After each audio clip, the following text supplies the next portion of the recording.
ఈ రోజు ఏం కూర వండాలి అని తలగొక్కుంటున్న వారికి టక్కున గుర్తొచ్చేది కోడిగుడ్డు. ఇక బ్యాచిలర్స్ కైతే అదే ఆరాధ్య దైవం. పప్పు వండితే నంచుకోవడానికి ఒక ఆమ్లెట్ మస్ట్.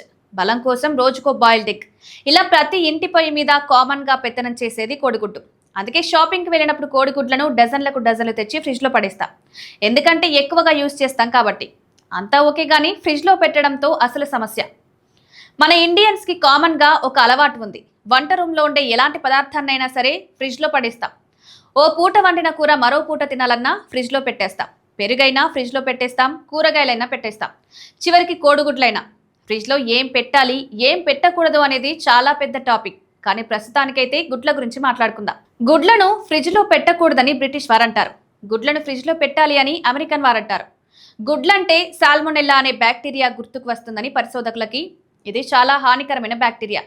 మన శరీరాన్ని చాలా విధాలుగా అనారోగ్యం పాల్చేస్తుంది. పౌల్ట్రీ వాళ్ళు కోళ్లను మామూలు టెంపరేచర్లో పెంచుతారు. మామూలు టెంపరేచర్లోనే గుడ్లని స్టోర్ చేస్తారు. గుడ్లని వేరే లెవెల్ టెంపరేచర్లో ఫ్రిడ్జ్లో స్టోర్ చేయడం వల్ల కండెన్సేషన్ జరిగి సాల్మొనెల్లా బ్యాక్టీరియా పెరుగుతుందని బ్రిటిష్ వారి వాదన. అలాగే ఫ్రిడ్జ్లో పెట్టిన గుడ్డు సరిగ్గా ఉడకవు అని పోషకాహార నిపుణులు తెలియజేస్తున్నారు. చాలా మంది కోడి గుడ్లను ఫ్రిడ్జ్లలో స్టోర్ చేస్తారు. దీనివల్ల గుడ్లు త్వరగా పాడవని భావిస్తారు. అయితే ఇది ఎంత మాత్రం నిజం కాదు.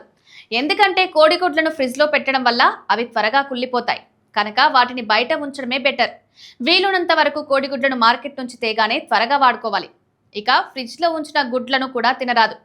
ఎందుకంటే ఫ్రిడ్జ్లో గుడ్లను ఉంచినప్పుడు వాటి పెంకుపై బ్యాక్టీరియా ఎక్కువగా అభివృద్ధి చెందుతుంది.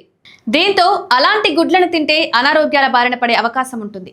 దానికి తోడు ఫ్రిడ్జ్లో ఉంచిన గుడ్లు పోషకాలను కోల్పోతాయి, రుచి మారుతుంది. కనుక ఫ్రిడ్జ్లో ఉంచిన గుడ్లను తినకపోవడమే మంచిదనేది వైద్యుల సూచన.